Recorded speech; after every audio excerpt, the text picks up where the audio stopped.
सभी का हमारे यूट्यूब चैनल टीएलएम क्लासेस में। दोस्तों, आज हम लोग बात करने वाले हैं शास्त्रीय अनुबंधन के सिद्धांत की।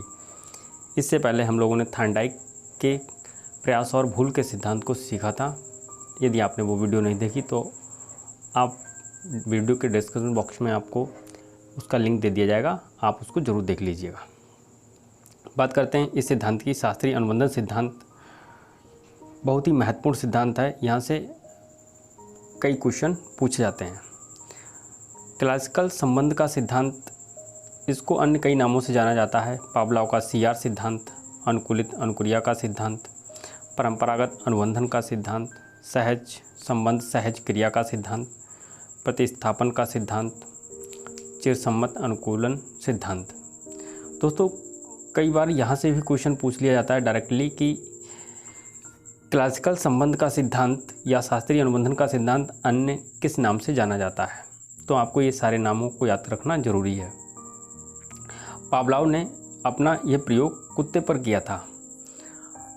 उन्होंने कुत्ते पर प्रयोग करके बताया, इन्होंने कुत्ते को भूखा रखा और भूखे रखने के दौरान कुछ समय बाद उन्होंने उसको भोजन दिया। भोजन देने से पहले कुत्ते ने स्राव किया, लार का। फिर उन्होंने कुछ ये प्रक्रिया कई बार दोहराई। इसके बाद इन्होंने कुत्ते को भोजन देने से पहले घंटी बजाई और घंटी बजाते ही कुत्ते ने लार का स्राव किया। जब घंटी बजाई जाती थी फिर भोजन दिया जाता था और फिर उसके बाद कुत्ता भोजन को खा लेता था। तो जब भी भोजन दिया जाता था उससे पहले घंटी बजाई जाती थी, जिससे कि कुत्ता लार का स्राव करता था और फिर भोजन दिया जाता था। पावलोव ने इस प्रक्रिया को कई बार दोहराया और पावलोव ने पाया कि एक दिन भोजन को हटा लिया गया, भोजन को नहीं दिया गया और सिर्फ घंटी बजाई गई, फिर भी कुत्ते ने लार का स्राव किया। तो रूसी वैज्ञानिक पावलोव ने बताया कि जब किसी प्राणी को स्वाभाविक उद्दीपक के साथ कृत्रिम उद्दीपक दिया जाता है, जैसे स्वाभाविक उद्दीपक भोजन, यानी कि स्वाभाविक उद्दीपक क्या है, यहाँ पर भोजन है। स्वाभाविक उद्दीपक भोजन, यूसीएस अनकंडीशन स्टिमुलस, अनकंडीशन स्टिमुलस है ना, अनकंडीशन स्टिमुलस। अब अनकंडीशन स्टिमुलस क्या है? अनकंडीशन स्टिमुलस है भोजन। पहले भोजन दिया गया और कुत्ते ने स्वाभाविक अनुक्रिया की। स्वाभाविक अनुक्रिया यानी लार का गिराना। फिर कुत्ते को स्वाभाविक उद्दीपक, अस्वाभाविक उद्दीपक यानी कि घंटी, अस्वाभाविक कंडीशन स्टिमुलस घंटी, और फिर उसी के साथ में भोजन भी दिया गया। इसके बाद भी कुत्ते ने स्वाभाविक अनुक्रिया की। फिर कुत्ते को स्वाभाविक उद्दीपक हटा लिया गया। यहाँ पे आप देखेंगे तीसरे स्टेप में स्वाभाविक उद्दीपक हटा लिया गया, सिर्फ कंडीशन स्टिमुलस दिया गया जो कि घंटी था। फिर कुत्ते ने अस्वाभाविक अनुक्रिया की। जब भोजन नहीं दिया गया तो कैसी क्रिया होगी? अस्वाभाविक। तो आपसे कई बार इसका क्रम भी पूछ लिया जाता है कि किस क्रम में, इसको क्रम में दर्शाइए। तो सबसे पहले यूसीएस अनकंडीशन स्टिमुलस, और जो क्रिया होगी अनकंडीशन रिस्पॉन्स होगा। फिर कंडीशन स्टिमुलस दिया जाएगा, साथ में इसको अनकंडीशन स्टिमुलस दिया जाएगा, तो भी आपकी क्रिया कैसी होगी? अनकंडीशन रिस्पॉन्स होगी। फिर जब सिर्फ कंडीशन स्टिमुलस दिया जाएगा यानी कि घंटी बजाई जाएगी, तो भी क्रिया कैसी होगी? तो क्रिया होगी आपकी अस्वाभाविक अनुक्रिया होगी। तो अस्वाभाविक अनुक्रिया होगी। इसको आपको क्रम वाइज याद भी रखना है, कभी कभी ऐसे क्रम भी पूछ लिया जाता है।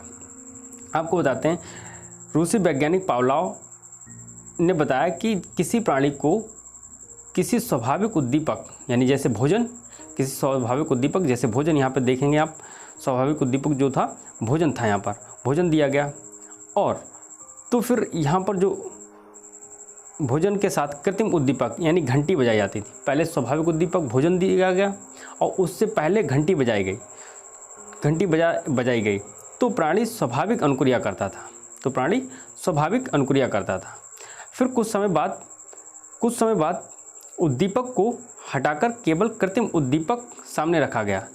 अब उद्दीपक को हटा दिया गया और केवल कृत्रिम उद्दीपक यानी कि घंटी घंटी को रखा गया तो भी उसके व्यवहार में वही अनुक्रिया दोहराई गई, फिर भी उसके व्यवहार में वही अनुक्रिया दोहराई गई, फिर भी उसके व्यवहार में वही अनुक्रिया दोहराई गई। इस कृत्रिम उद्दीपक के प्रति होने वाली अनुक्रिया को अनुकूलित अनुक्रिया कहते हैं। यानी कि घंटी से जो लार का प्रतिस्थापन हो गया, घंटी से लार का प्रतिस्थापन हो गया।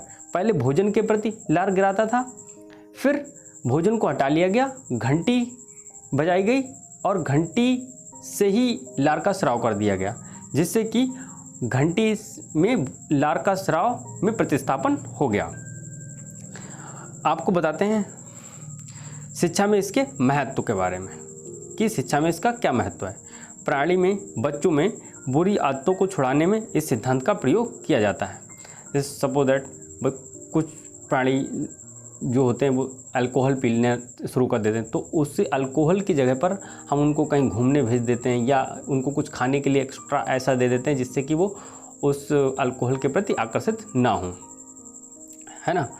तो इस सिद्धांत का प्रयोग प्राणी में बुरी आदतों को छुड़ाने के लिए प्रयोग किया जाता है।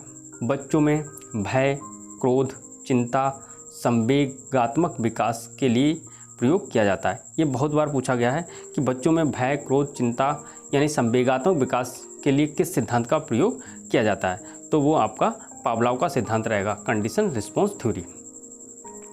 दोस्तों, शिक्षण सामग्री का प्रयोग इसी सिद्धांत के अनुसार होता है। आपको ये भी याद रखना है, शिक्षण सामग्री का प्रयोग इसी सिद्धांत के अनुसार होता है। कुछ बेसिक चीज़ें जैसे कि अक्षर ज्ञान, शब्दों का अर्थ निकालना, सुलेख लिखना, इसी सिद्धांत का प्रयोग होता है इसमें। ये सिद्धांत पुरस्कार और दंड पर बल देता है। ये बहुत ही इम्पोर्टेंट है कि आपसे क्वेश्चन पूछा जाएगा निम्नलिखित में से कौन सा सिद्धांत ऐसा है जो पुरस्कार और दंड पर बल देता है। 2-3 ऑप्शन दिए होंगे और आपको टिक करना होगा। आगे चलते हैं दोस्तों, आपको बताते हैं सिद्धांत के कुछ दोष होते हैं, कुछ अच्छाइयाँ होती हैं तो कुछ बुराइयाँ भी होती हैं।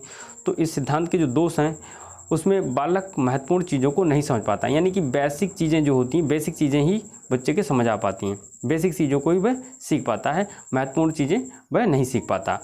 इसमें बच्चा रट कर सीखता है। ये सबसे बड़ी बुराई है इसकी, अगर देखें तो यही है कि बच्चा इसमें क्या कर रहा था, रट करके चीज़ों को सीखता है।